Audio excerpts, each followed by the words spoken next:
Professor Botello has won the 2015 UGC Teaching Award, which is a big deal. Okay, that also proves he is is a teacher very keen on making teaching well, and he's also a teacher who has done free classroom very successfully. And without further ado, I give the time to Professor Botello. Thank you.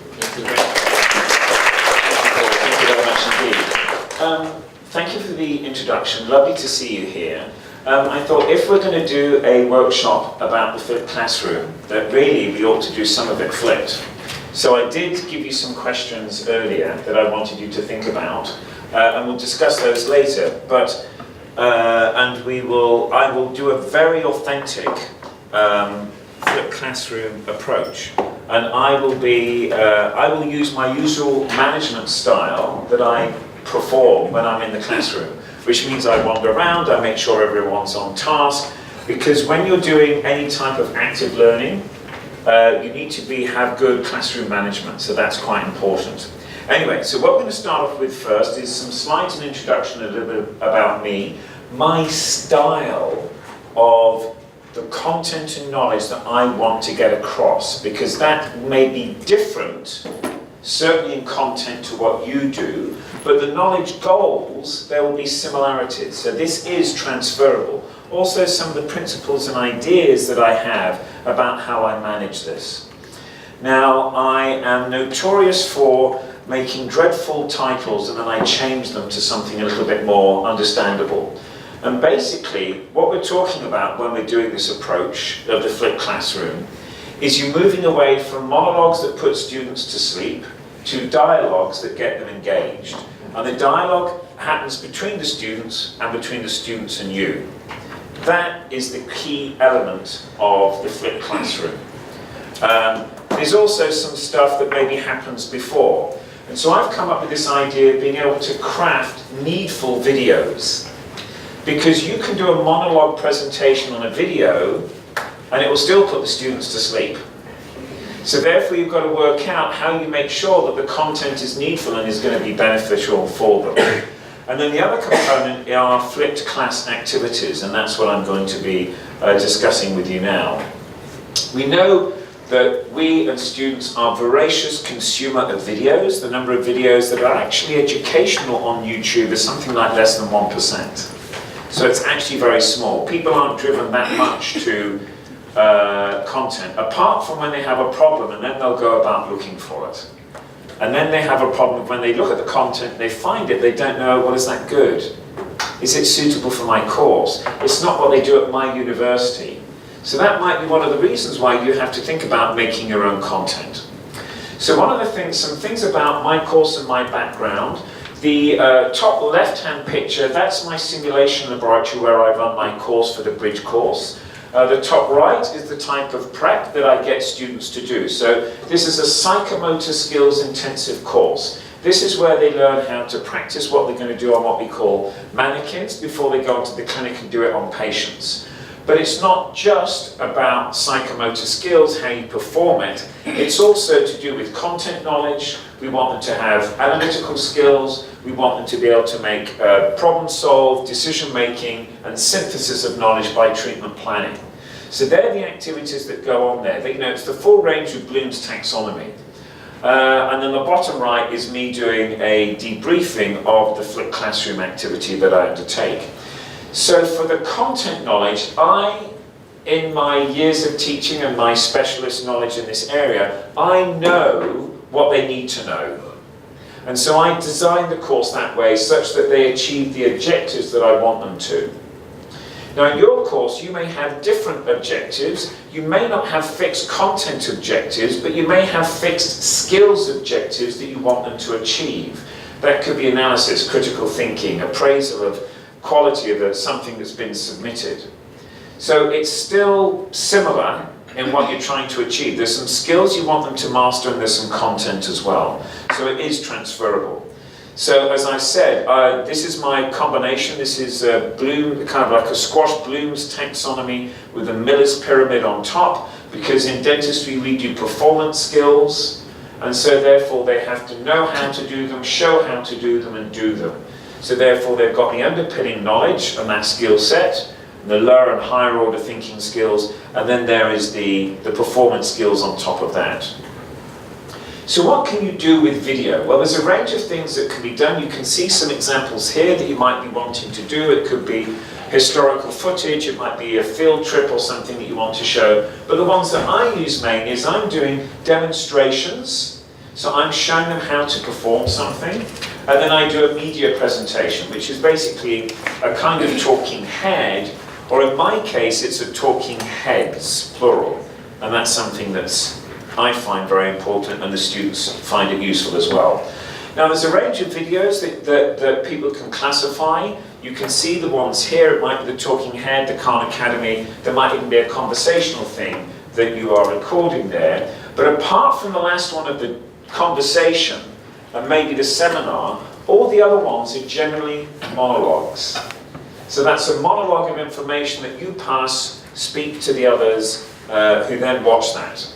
So that's a monologue presentation. I think there are better types of videos, and that's what I use predominantly with my video library that I have, and I use Dialogic videos, and I'll show you what they are just in a moment. But one of the things you need to do is you need to think about the design elements in your class. And it doesn't matter that it's flipped, that's why I put flipped in small print. The flipping is not important. It's the design elements that you're going to be doing. So, what are the key design elements? Well, I'll mention them now. It's student-centered, it's active learning, it's collaborative, and it's small group. Yeah? They're the key elements. If you want to improve the scores on your course, you'll have active students who are participating, sharing, and giving feedback. Active learning means they'll enjoy it more. So, I was mentioning about the design elements. So this is one of the things that I think is important, making course expectations explicit. I've been running this course for over 22 years, and I have gathered knowledge and experiences from students that means I know things that they should be doing ahead of time. So my expectations about the course is they should have read something, and I'm explicit about what it is before they come into the first session. I tell them they must remember to bring their loupes, which is their magnifying glasses, the special ones that they use to magnify when they're doing treatment on the mannequin. And I also remind them that it starts at 9, not 9:04. So that's about punctuality. And I've altered something. I think you'll see that in a moment. On the way in, I just was I'm printing the manual again, and I've modified something, and I'll show you what that is just now.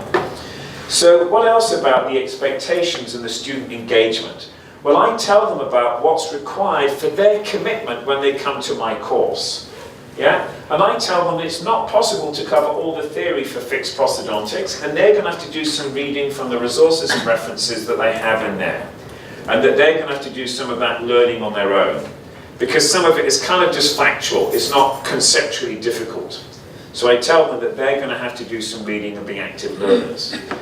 The other thing that I do is I reiterate on the front, I ask them to be on time. I've changed that, and I was texting my secretary on the train coming in today, and I said, please be respectful for your classmates' time and arrive on time. Or please be respectful for your classmates and arrive in good time. Because you don't always want lots of people arriving late and disturbing and things like that. But I know there's always situations when people do run late. You're required, be prepared for each session, complete the worksheets. I use worksheets in my flip class, that's my key theme or my key tool that I use. And I want you to be engaged and participate with the discussion and the learning. And then I talk about aspects of classroom management. Please do not use media devices for social networking. This doesn't only distract you, but it distracts others. And in a moment, I will make a polite request for you to turn your phones to airplane mode when we do the briefing activity. We do that with our PBL students in small groups. I ask them to turn their phones onto airplane mode. Why do we do that? Well, the other thing I tell the students actually, I say, right, get up your phone, go to settings, you're now going to put it onto education mode. Education mode means that when I'm speaking, your phones won't work. Yeah? Because we know that they are useful and they can help learning, but we know that they interrupt in learning. But you've got to get the balance right, because I remember I'm a bit of a control freak in the class, and I want the students to be on task, I want them to be looking at me. And what they do is they start going like this under the table with their phone, like that. And I'm looking around, and I can just see what they're doing. And so part of me wants to run over there, grab the phone, and kind of go like that, which I do with my son. I know I can't do with the students. But instead what I do, all I do is I just walk over to the student, and I just stand near them.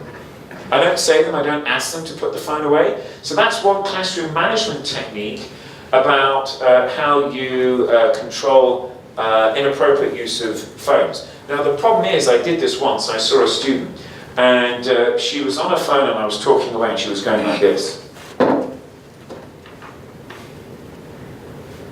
And I'm going, and I went, you know, I wanted to say, what are you doing? I said, oh, what are you doing on the phone? She goes, oh, I'm making notes from what you're typing, from what you're saying.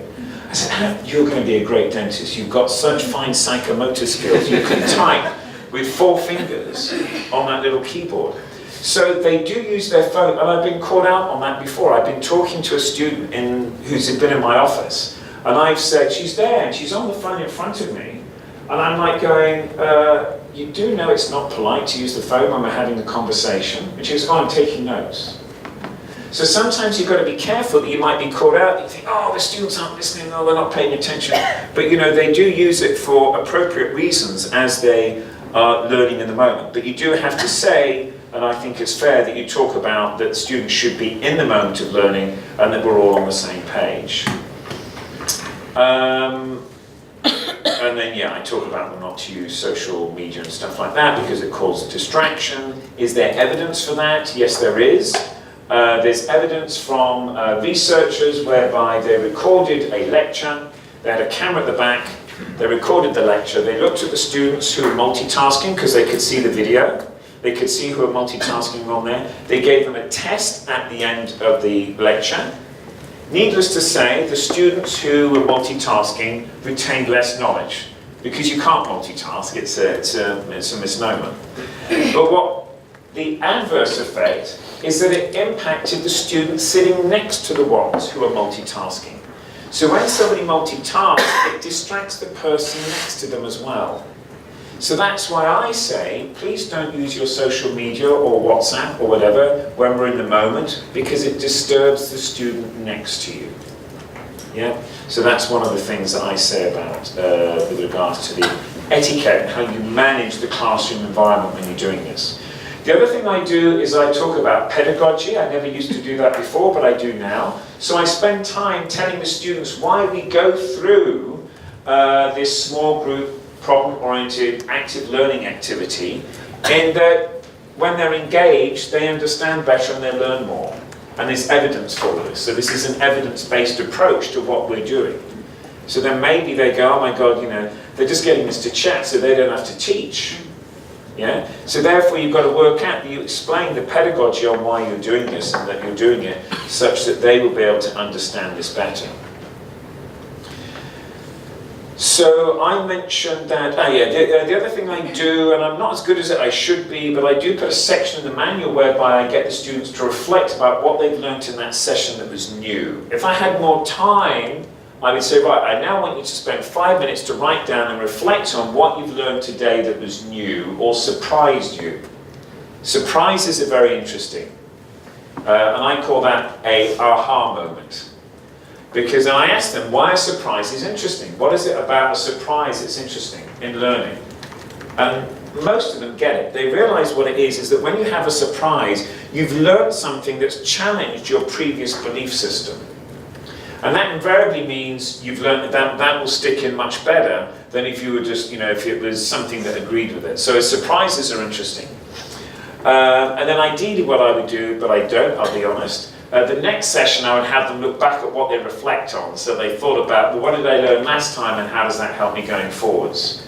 But I've got a very intensive 3-hour session where they've got to do a lot of psychomotor skills and preparation, so I don't have as much time for doing the chit-chat, because they want to do the psychomotor skill. So I've mentioned some of the things about what I consider important in my classroom for learning and teaching, and it's the learning that's important in the learning and teaching. As I said, it's student-centered, because they're at the heart of it. It's peer-supported because they're collaborating and chatting with anyone. I design the problems because I know the knowledge bank or the knowledge set that I want them to achieve, so therefore I've designed these problems. They're authentic to clinical cases and scenarios and things that they're going to come across later, because I have the insight about that. Therefore, it's expert driven by me, because this is my domain. It's interactive between the students and between the students and me, and the interactivity helps keep them awake. I always say the reason why we do this is to stop you sleeping. But some of them still manage to sleep. Even in a classroom about this size, actually. Sometimes I go, oh dear, let me move past, he's just sleeping, I don't want to wake him up. Like that. Because I do feel sorry for, because I know that, I used to have problems as well staying awake in seminars when there's 8 of us, that was orthodontics. But it was just after lunch. So I do empathise with those who struggle with it. Probing. Why is it probing? Well, I go around and I ask them questions, and that's the whole point of why I do this. The whole point of why I do this is I want to check their level of understanding. Have they mastered the content? Have they got it right? Because I know I'm going to a fixed endpoint whereby they've mastered it, they understand it, they know how to apply it. So it's not necessarily like creative writing. If you're doing creative writing or something like that, you might find that's a little different thing, because you can always do more creative writing and do things in a broader way, but I do kind of get to a certain endpoint. The other thing that I do with the feedback sessions when in the classroom is I record them, so a bit like what we're doing now. And I record me going around chatting with the students, and I make that available as a resource online that students can watch again if they want to. And I timestamp that as well. So what I do not do, this is probably maybe what you're looking for, I don't give them a video to watch before they come into the class, but I make them learn something before they come into the class. You don't have to do a video for a flipped class. It's nice, you can do it that way if you want. I don't have to, because I use worksheets, so that's my stimuli that I'm looking for. You could use a PDF of something, you could use a TV commercial or whatever. You could use a newspaper cutting and ask them to critique it, analyse it, think about it, how you're going to present it, or whatever it is that you're looking for. So I've mentioned the fact that it's expert driven, and that I know that I want them to get knowledge. I'm also wanting them to acquire higher order thinking skills like judgment skills, decision making, problem solving, diagnosing and treatment planning. These are the skills that we want students to use when they move from the sim lab and go on to patient care. And so therefore, my goal is to design and create activities that are authentic, problems oriented, they're important, ideally they clarify critical or challenging concepts or opinions that they might be confused by because the literature is not clear on it. I don't know if you get that, but in dentistry sometimes there are 2 camps about how you go about doing something. And I'll say, right, here, this is what we do for these reasons. Yeah, and then I want them to develop, practice their higher order thinking skills, and invariably I'm focusing on stuff that's not covered well in textbooks. If you've got a chapter that is written by the author, who's written a beautiful chapter and it's got great diagrams and explains it amazingly, tell them to go read it and learn it. Don't spend time discussing that unless you want to check their understanding on it. Yeah, so it depends what your objective is.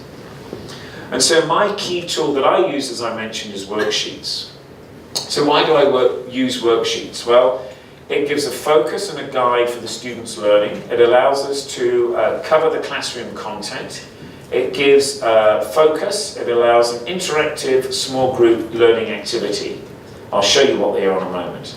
It allows me to check and explore their understanding and their knowledge. And by doing that, I standardize learning in a large small group class, a large class small group activity. Before, what used to happen is we'd have one teacher to 8 or 10 students, and there'd be 6 teachers. And you'd have 6 teachers teaching, the 10 groups of students, and you know that each one is different.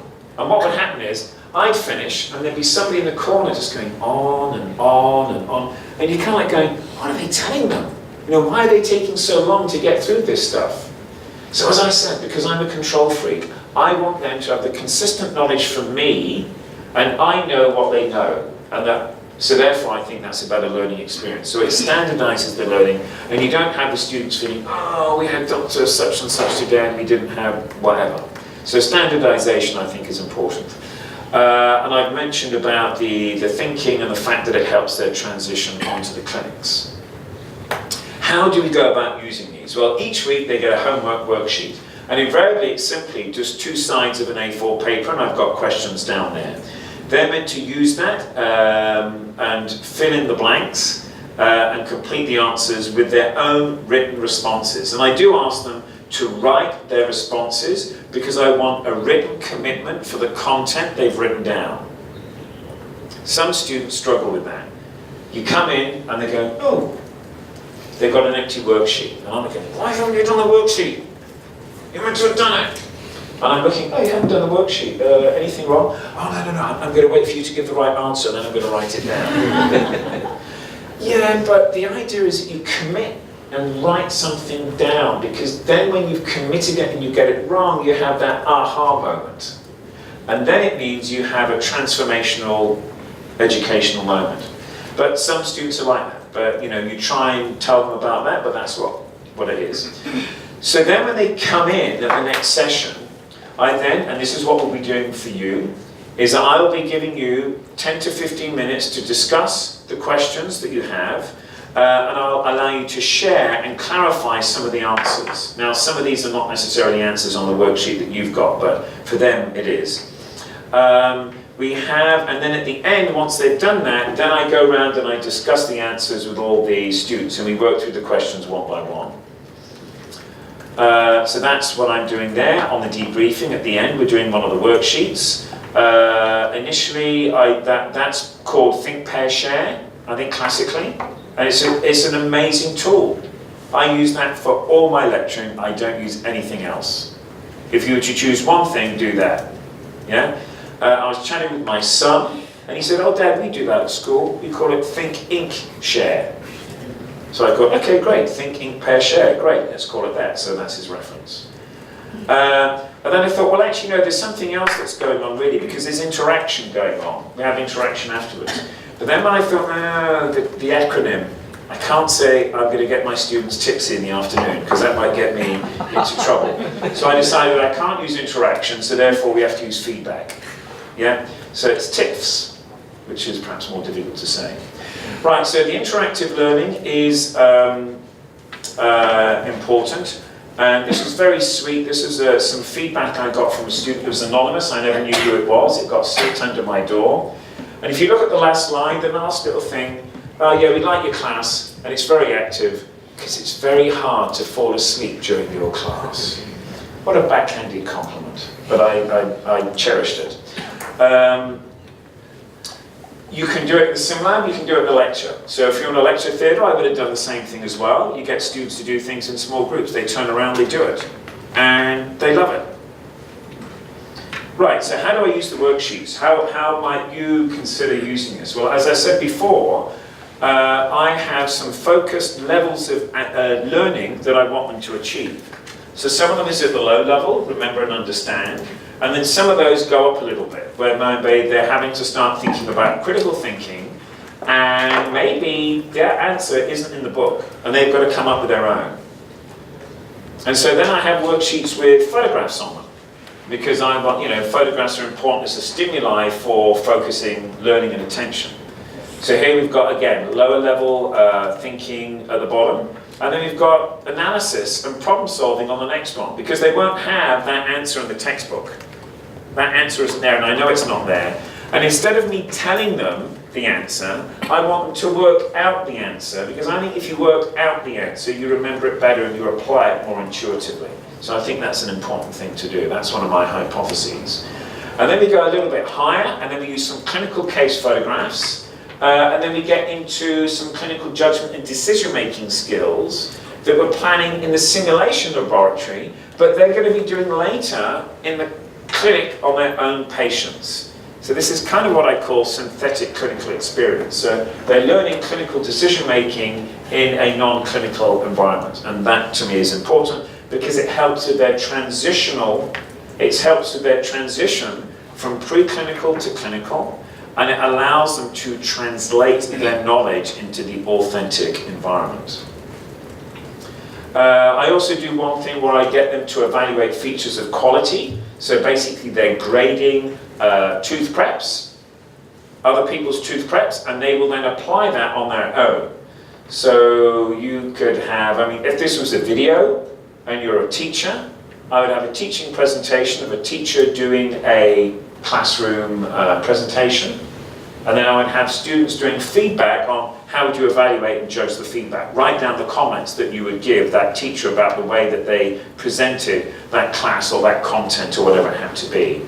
So that would be a student-centered active learning. I also have a quiz, and it's a worksheet again. They don't get it ahead of time, they come in and they do it, but my assessment is for learning that they are undertaking, and at the end we go through all the answers. So I do a debriefing on that as well. So this is me, this is one of the recordings, so a bit like having the camera over there. I have one of my colleagues with a camera on a tripod, that's stationary. As I go around, he records me as I'm doing the debriefing. And then you might be able to see just below, this is all on YouTube, you can see I've got hot links to the question. So when they come back for revision and they look at that worksheet, they're going to go, oh, you know, I wrote that down and it made sense at the time, but I just can't remember, what did I mean by that? Yeah, I'm sure you don't have that problem, but I do. And so then I thought, why don't we timestamp the question, so when they get to question 4, they can get straight to question 4 on here and listen to that answer again. And so therefore it'll be easier for them to access the knowledge. Because I think with these kind of things, you've got to make the path of least resistance. And if they've got to do, you know, there's probably a critical number of clicks that you've got to do before somebody says, I give up. And so therefore with this reduces those number of clicks and facilitates the student getting to the knowledge that they're looking for. So this is my video library. These are the domains that you see over here. I've got about 100 clips. I've got very few monologues. The monologues are merely where I demonstrate a psychomotor skills procedure from start to finish, and you'll see one of those in a moment. It's an expandable menu, so it will pop from that, and then it will open up another section like that. Do you see that? So then one of the sections open up. That happens to be my communal consultation video, and I'll tell you about that in a moment. So those are the videos I've got there. I've given them a short descriptor, and I also have some keywords in there. At the moment, I can't search those videos, but we're going to hopefully do that next term, whereby all my videos will be searchable by keyword terms. Basically, I've got these kind of videos. I've got a procedural skills video, so that's how to prepare a tooth. That's the monologue presentation. But students like to see it because they consider it to be the model or exemplar performance, and that's what they're trying to emulate, so that's why they like watching that type of video. I do the worksheet debriefing one, which is what I've just mentioned, and so we have one of those for each of the worksheets. I have a communal consultation video, and this is when a student comes to my office and they knock on the door and they say, oh, Dr. Patello, do you have a moment? And you kind of go, no, I'm really busy. I go, no, come in, come in, come in. And so you have a little chit chat and you discuss, I've got a problem, can you help me explain? I know you told us this in the sim lab, but how does this apply on this patient? So that's that translational jump, the transition jump. I've learned the theory, how does it apply in practice? And I go, okay, let's have a look. Let me chit chat, question, get to the answer. The student goes away. And I went, that was a great teaching moment, but there was only one student listening to it. Dang, why don't I video record it? So I video recorded all those teaching interactions. And I've captured them, I've made a library, and that's what I call the communal consultation video. So it's a one-on-one consultation that I make available for the larger community of student learners. And so therefore they watch those. I also have an FAQ, that's when a student comes up and just asks a question, oh, I didn't understand that, can you explain it again? And if I think, you know what, a lot of students have that problem, let's just video record that and make that available for you. So that's an FAQ. And then I've got another one called Synthetic Clinical Experience. And this is where I'm demonstrating something on the clinic on a patient for a particular problem that I know students have, and I'll make it available online such that they can watch it before they go to the clinic. So they learn they learn the solution before they get onto the clinical environment. So they've got knowledge already in their head. And that happened just the other day. The student said, this denture, it's loose, it's loose. I said, you've got to put a post down on. You don't know what it is? It doesn't matter. I said, you've got to put a post down. I said, go watch my video. She said, oh, now? I said, yeah. So she watched the video. She said, yeah, I've just done it. I said, did it work? She said, yeah, great, super. So she watched the video, she trained herself, and she solved the problem. The denture fit, the post hand worked, and she just watched the video. Right, let's just have a little peek at some of these. I hope we're not going on too long, and hopefully the sound is working. But it just takes some minutes, so I'll just let you. Okay, so now we're going to start the laser preparation. I can see on this tooth, when I look at the contour, that we've got a flat monologue in the coronal exemplar performance. So, question 2. Looking at the tooth prep, what principle is that trying to show you?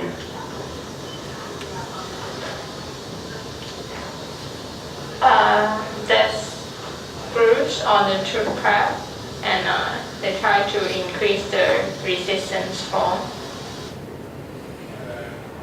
That's the one-on-one consultation where the student comes into my office. Use this for teaching and learning?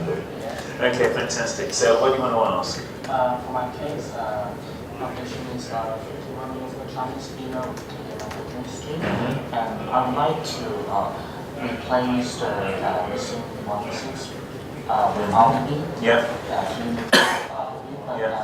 I'm thinking whether I should use the 1/7 or the 1/5 as the abutment. So you can't make a decision, so I'm helping him with the decision making. Similar students will have a similar problem. So we have your permission to use this for teaching and learning? Fantastic, thank you. Right, so now you showed me this one, but you also did this one. This is on the clinic for a competence test. That's on the clinic for a competence test. It's a summative test, it's high stakes, it's very stressful for the student, because if they fail it, they've got to retake it, they've got to retake it and retake it, they reset the year. So after a certain time, they may have to repeat the year. So it's a high stakes exam. So what I do is I record that and I make that available to the students such that peers can watch it from subsequent years, and it opens up the black box of a high stakes summative assessment. So they're seeing into what is it like to experience that. And through that process, it reduces their stress levels. They gain insight and confidence. So it reduces stress, improves their confidence. So that's the other way. And again, it's that communal consultation video, it's dialogic, it's also Socratic, there's Socratic questioning going on, that's the other key element in here. And so what you're doing is you're observing others' dialogue as a video learning experience. And they're the key elements for that. That's the paper that I've written about the communal consultation video, and I actually submitted it, and I was lucky enough to get a Teaching Innovation Award, and that was the little video. The video company made a great story about what the communal consultation video is. So that's one of their screenshots, and that's me using my iPhone to record the discussion that we're having in the class, in my office rather. So actually the phone is looking at the table, and we're looking at the study model. So you don't see the students' faces on any of these, yeah? And you can Google, you can YouTube and look for that if you want to. Just explains how it works. So I've done some analysis about the communal consultation video, and what's interesting is this dialogic Socratic questioning video. When I ask the question, students say, I pause the video and I think of my answer before the other student answers it. Like, is it really 83%? I don't know, I'm not sure about that, but that's what they say, that's how they responded. So therefore it's not a passive learning activity, it's an active learning activity. They also say that they're learning higher order thinking skills. They also think they situate themselves as if they're answering the question. So now there's a bit of not just cognitive involvement, maybe there's emotional involvement in that as well. Sorry, some of the screens have gone off. And they feel it acts like a virtual consultation, such that they're then less likely to seek advice because they're getting solutions to their problems. So that's how it's helpful. And all of them have said they would participate in a communal consultation video. They think it's a little bit stressful, but I think they also kind of think it's a bit cool as well, because they like the idea of contributing back to something that they've learned from. I've looked at the various let's just see, sorry, I'll just pause for a moment. And then obviously, because I use the videos through the learning management system, you're able to get some analytics on this. The analytics isn't great yet. Through the Moodle management system, when they click on the video, you only know that you don't know what they did afterwards.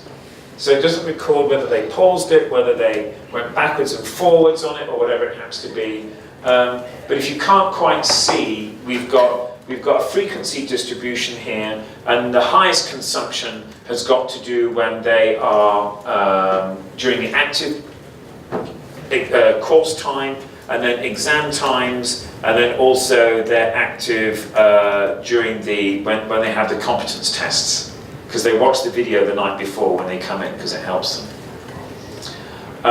YouTube gives you some analytics. I'm sorry you can't see that down there, but over about, I think this is 2 or 3 years worth of watching that I've got here, and there's been 24,000 hits from students over 2 to 3 years as they watch these videos. These videos are not compulsory. I do not demand that they watch it. The students watch it because they feel it helps them. And so there's no requirement. The only one I make them watch is when they watch the tooth prep video in the class, but that's me clicking on the console video for everyone to watch in the same time. I've also got a new video platform that I'm developing, but I won't talk about that. If we get time, I'll mention that later. What I'd like to do now is to go back to that idea of flipping the class. And so now what I want to do is hopefully on your tables, you might have been, or you have the questions from we haven't printed them, but because we emailed them out. And I've got them on the video, maybe the screens will pop up in a moment. But I've got 3 questions here that I would like you to discuss in your groups, on your tables. We've got, let's see, the perfect number is 4 or 5. We've got 2 here. Can I please ask, at the end, you've got quite a few. Can I ask 2 of you, would you be kind enough to come and join this group over here? Would that be all right? And then just leave about 5 on that table so that you can do that. Yeah? And I deliberately use these questions that they're not really content. Only one question is a content question. The other questions are relate to really your experience and your opinions. So therefore, I'd like you to spend 10 to 15 minutes in your groups discussing these. I'll give you about 4 to 5 minutes each question. And then at 4 or 5 minutes, if you haven't already, I'll then say, right, can we now start discussing question 2? 4 to 5 minutes, then I'll say, right, can we now start discussing question 3? Once we've done that, I will then be the roving reporter, and I will come around and I'll tell you what I'm going to do. I'm going to put the microphone and I'm going to say, do you understand what we have to do? Yes. Fantastic, that's very good. Okay, so then I will come around and then I will do the roving reporter, and then I'll ask you for your feedback or for your group's feedback about what you have discussed on that particular question. Yeah? Is that okay? Do you understand what we need to do? Yes. Fantastic, thank you very much. Right, okay, so let's start that now. I'll get my phone out just to do a bit of timing. And then what I would suggest, I forgot this, you may not know everyone on your table. So please just introduce yourself. Say, I'm Michael, I'm from the University of Hong Kong, and my subject I'm interested in is dentistry. And then just do that quick briefing, introduction, and then get stuck into question 1. Student center, yeah. Classroom management skill, that's how you get the students' attention when you want them to pay attention, when you're doing this sort of thing. Okay, fantastic. Shall we start with question one? We're going to have Carmen who's going to write down some of the answers on here as we generate some of the stuff. What challenges or worries do you have? I think this is going to be the main one we talk about, but anyway. What challenges or worries do you have about starting a flipped class? That the students do not have the motivation, right? Okay. To pre-study for Okay. class, and also as teachers we worry about poor feedback at the end of the call. Poor feedback. Okay, the thing about the poor feedback, you're going to have to speak to your dean, your head of education, whatever, and say, look, if you want to do this, you've got to cut me some slack. So maybe you've got to negotiate. Mine isn't really kind of like the flipped class, but my ratings are okay. Matthew Pryor, who does the flipped class, he got something like a 20% increase in the grades in his GPA score afterwards, after running this class. So maybe the worry is genuine, and I'm sure it is. The other thing is you advertise, this is an active learning class. You will have to do study before. If you're not interested in that, please don't come. So get rid of the ones you don't want, get the ones you do. You'll then generate a reputation over time, and then everybody will want to do your class. Because they'll be going, why do I want to sit in a class and have somebody talk at me and make me go to sleep? Yeah? Who has another solution to, okay, the problem here was students have motivation, poor feedback, but maybe students aren't going to complete the assignment.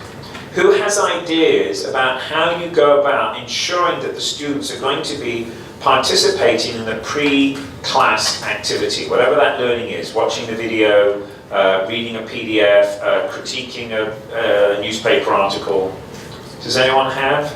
You mentioned something. I think for my class, I have used two strategies. And the first strategies is for in-service students, because they are all teachers. They work in the daytime and they don't have the time, to do so many things before they come to class. And my class are all 3-hour class. So I'm able to set aside like 15 minutes for them in the class to do the pre-reading material if they have not done it. For those that have already done it, they can do the discussion.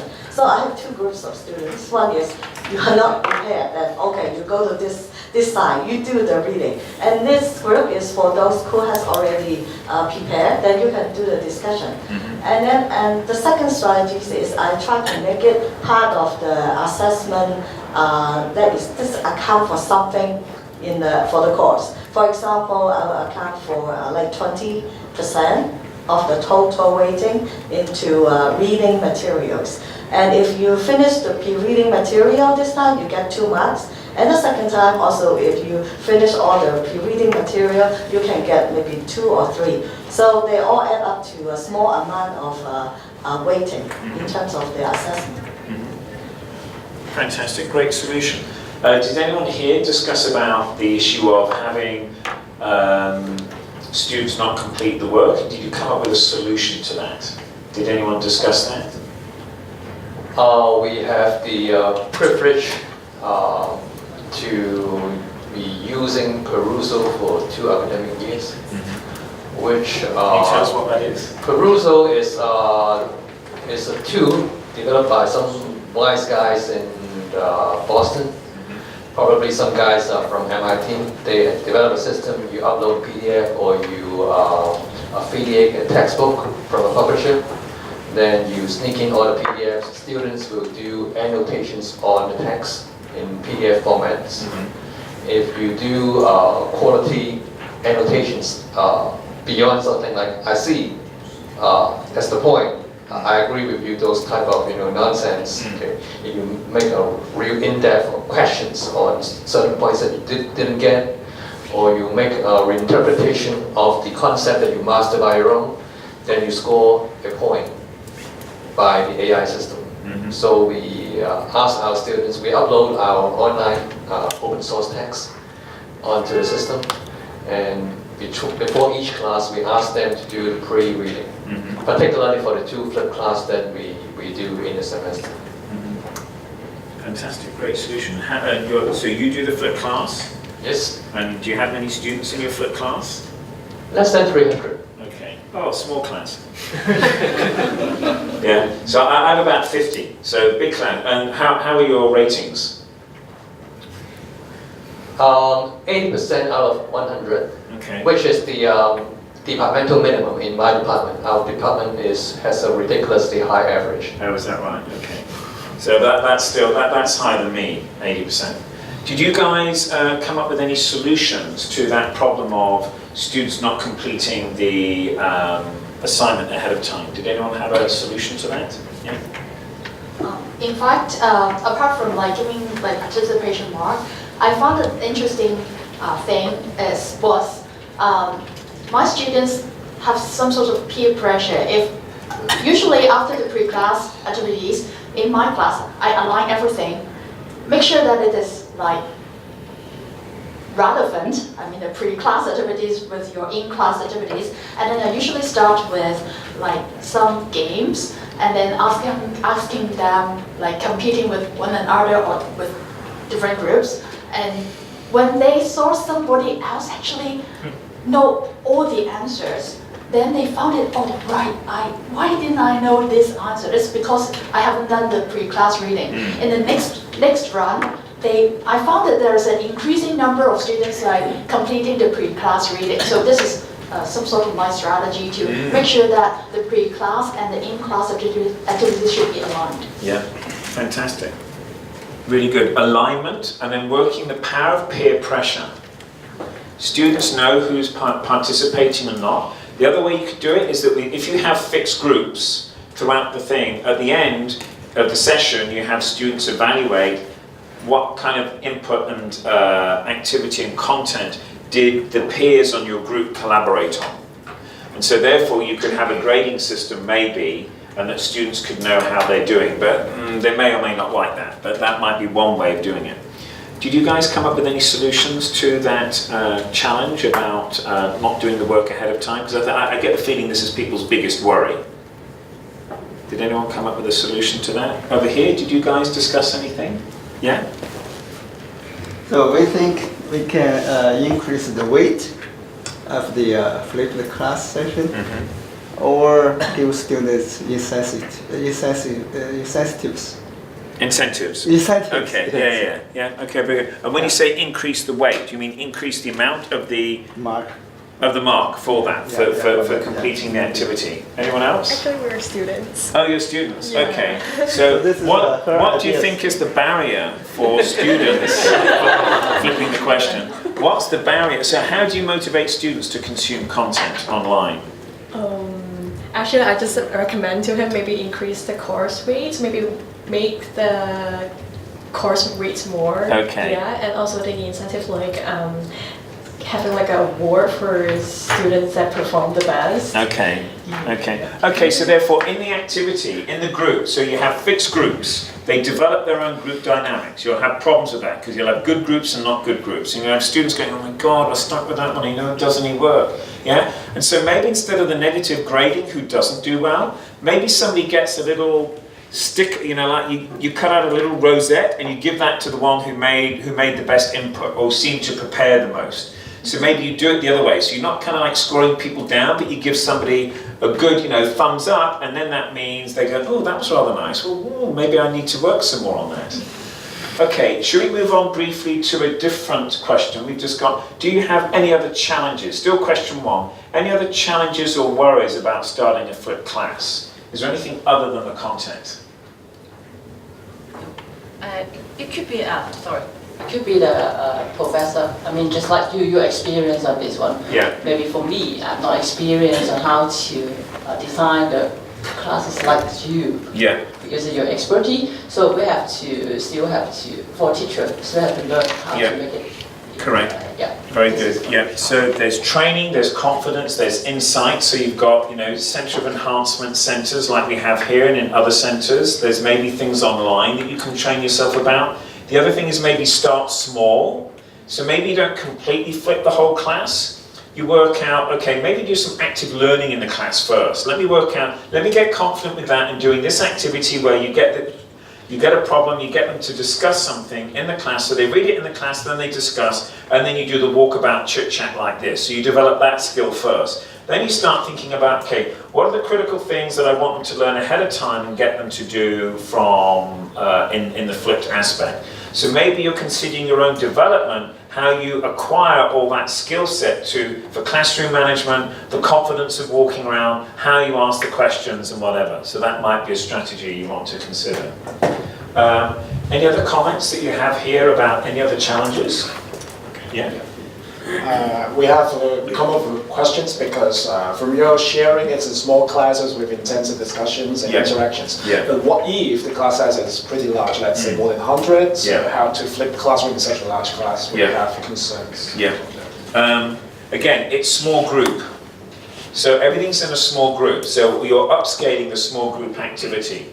And so Rick Glovcheski in law does a flipped class of 300, and our colleague down there does one of 300 as well. So, but obviously then, one person can't do 300.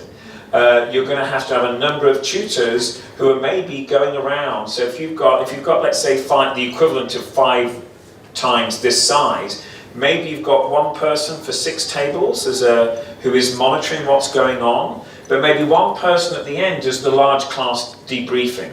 And maybe you go from this table to that table, to that table, to that table, because you do have to work the floor. When you are in this environment, you do have to look and see if people are not on target, and then you will, so sometimes they think they're going to get asked a question, and then I'll see somebody's having a conversation all the way down here, and then I'll come all the way down here, and I'll just say, oh, so what do you think about such and such?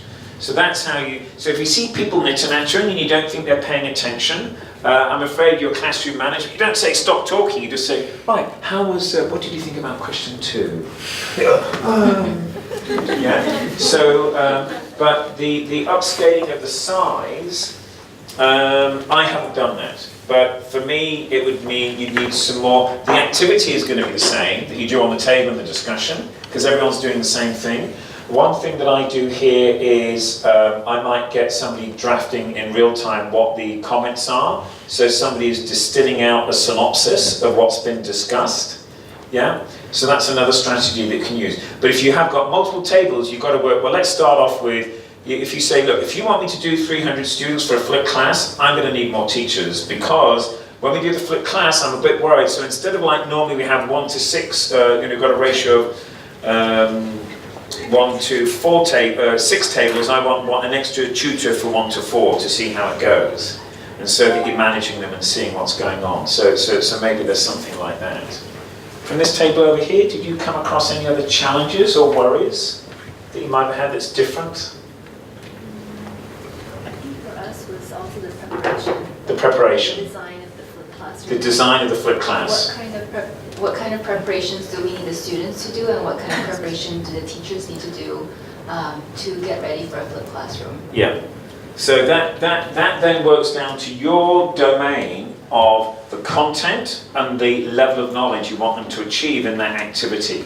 So that's where I'm saying the expert input then works out what is it that we get them to do ahead of class that's important and needful, and then what's the activity in class that's aligned, that supports that, and allows me to check their content knowledge or their skill that they're doing. Maybe it's an analytical skill, maybe it's a decision-making skill about something that's going on in the activity.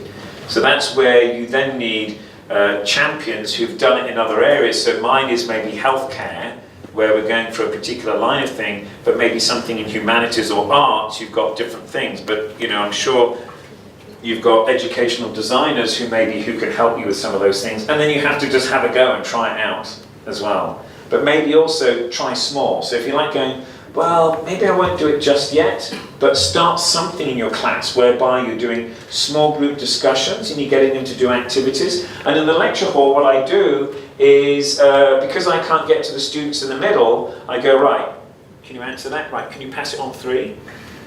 Can you pass the microphone on 3? Great. So what do you think? So that means you can get the microphone all the way across and get comments from people in the middle. And so the folks in the middle don't think, I'm safe. They can't ask me. Yeah? And then you're constantly walking around, particularly from the back. I think classrooms are designed the wrong way. The teacher should be at the back of the class, so you can see what's on the students' monitors. Yeah?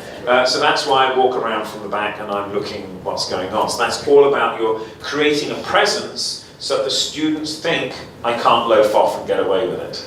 Yeah. Any other comments that you have about any other particular issue? No? Okay, I think we've done one round on that. Maybe we're almost out of time. So, what was the next one? Okay, well, this is more important. In a way, that's what you were talking about in that question. Which is more important of the flipped class? The stuff going on before or the stuff afterwards? Did you guys come up with anything about that, a solution, what you thought is more important? We think both are important. Okay. Because if we can get them to do the pre-work, half the battle is done. Yeah. And then we also worry about the in-class dynamics. Like you sound like or you look like a great actor.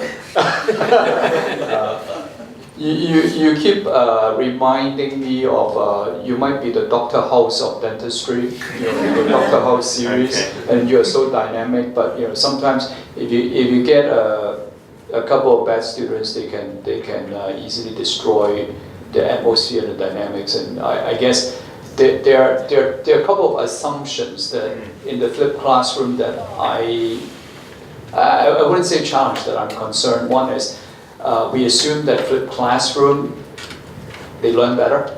What if the students don't really want to learn? They just want the check mark. Yeah. And then But that doesn't matter which class, does it? I mean, they won't learn. I'm absolutely certain active learning and discussion in small groups is more participatory. There's peer-to-peer learning going on. There's all sorts of teaching going on. You've been teaching one another and sharing your experiences. I'm certain small group, problem task-orientated activities with student discussion, with the feedback at the end, that's the only way that I teach. Right. But you're right, when you get somebody who ain't interested, then that's a problem. And then you've got to make sure, and Ricky Kwok does it at Hong Kong U, this is a difficult course, you're expected to work. If you want an easy life, don't pick this course. Yeah? And you make that, and you say that at the beginning, guys, this is going to be a bit challenging, but it's going to be exciting. Yeah? We're going to be doing some new learning styles. You, however, have an agreement and a commitment to be an active participant in this. Therefore, I need your agreement that you are going to prepare for the classes ahead of time. That's my expectation for you. If it's something you feel you can't do, I understand, I completely agree with that. You might want to consider transferring. Do it early rather than later if you want to transfer, because I know I've got a waiting list and people want to come on the course. Okay, you lie about that. And so you kind of like do it that way. And then baby steps and you do it. And if you know somebody in your centre's doing it, sit in on how they do it, learn from them. Because there must be communities of practice of people doing this so that you can learn about it. Maybe one last question, because we should have finished 3 minutes ago, so I'm stealing time from the next part. Does anyone have one burning question? If not, thank you very much. I'll hand over for the rest of the morning for the presentation that you're going to be doing. Lovely, thank you very much. Thank you so much, Dr. Patel, and sorry for the technical questions that we've encountered here. I guess that's probably one of the questions that you might meet in the flipped classroom. So, yeah, thank you again for this inspiring talk, and we're now glad to have Professor Lam to present a souvenir to Dr. Patel on behalf of the event organizers.